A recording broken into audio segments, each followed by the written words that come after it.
Breaking news today, a federal judge has dismissed the classified documents case against former President Donald Trump.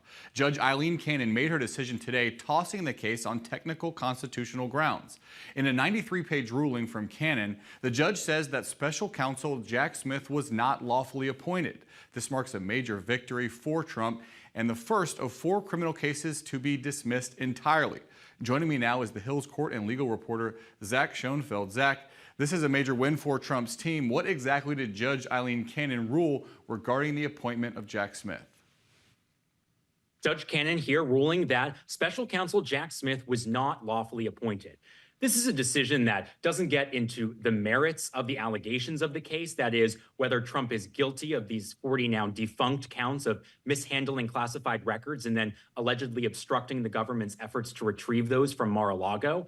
But instead, Judge Cannon here ruling that when Jack Smith was appointed by Attorney General Merrick Garland back around the time when Trump started running for president this cycle, that appointment did not align with the Constitution's Appointments Clause.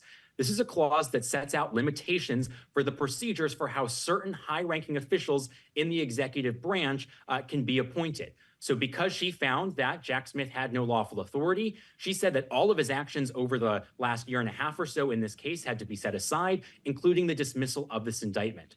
This is a huge win for Trump. His team has been making these various long shot efforts to get his charges tossed in all of his criminal cases. Many of those have failed, but as we saw today, sometimes a long shot effort can bear fruit. And this is a massive win for him, not only because it's the first time ever that we've seen Trump successfully get one of his criminal cases dismissed in its entirety, but also because this case, the classified documents case, is the one that many of his lawyers have long believed is the most serious of his charges. And the judge's ruling cited Supreme Court Justice Clarence Thomas's solo concurring opinion in Trump's immunity case that went before the high court. What comparisons were made and how much of an impact did Thomas's opinion have on today's ruling?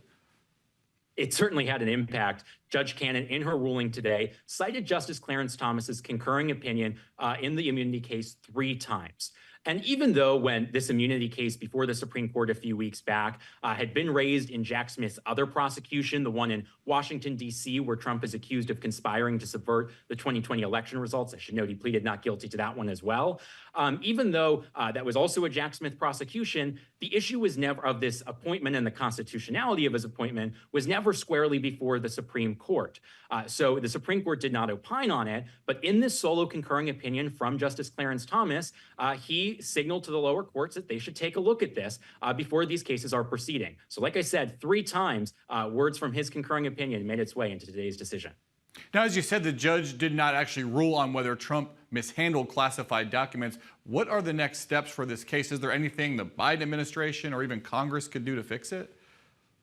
Yeah, there's very little that Congress can do to fix this specific indictment. Now, in theory, Congress could pass a law fixing this for the future. They could pass a law that authorizes special counsels to be appointed under the procedures and the limitations as set out in the Constitution's Appointment Clause.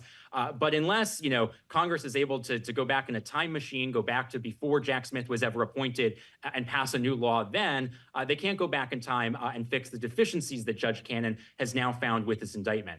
So really the only options here is for Jack Smith to appeal this and get it overturned by a higher court, or in theory, if Congress fixes this issue down the road with a legislative solution, in theory, you could try to bring the case again, but, that's a long ways away. What do legal scholars think about the notion that this case would be appealed and the likelihood that it could have a success at the appellate court level or even back at the Supreme Court? I think everyone is really expecting this case to be appealed. I should note we have reached out to the special counsel's office for comment, seeking confirmation that they are indeed going to appeal this. They have not said publicly one way or another, but certainly you would expect them to appeal this ruling because this is one that many legal observers have long believed was a long shot argument. They believed there might be strong grounds for this decision to ultimately get reversed here. But that really, is the only way for when this case, goes up to the 11th Circuit, perhaps even after that, the Supreme Court. But, it'd have to be a higher court overturning Judge Cannon, or else her ruling today will stand for the day. In the 93-page ruling, the judge mentions a difference between the appointment of Jack Smith and David Weiss, who oversaw Hunter Biden's prosecution. Could this ruling have any impact on Hunter Biden's felony conviction? Yeah, I think there was, one part in Judge Cannon's decision where she seemed to point out some sort of difference between the two special counsels. She also made clear today, that her ruling only applied to this specific case. It doesn't, bind anyone else. But if you take Judge Cannon's arguments and you agree with them, by and large, that same logic would carry over to the special counsel who has been overseeing Hunter Biden's cases. So I wouldn't be surprised if Hunter Biden's lawyers today are very closely reading this decision. Perhaps they'll cite it in a future brief in Hunter Biden's cases. But like I said, this was a decision for Judge Cannon in this case only and in this court. Hunter Biden's cases are proceeding in other jurisdictions. If his judges want to take a look at today's decisions and they believe it's persuasive, they can certainly agree with it, but it's not binding on them to come to the same conclusion.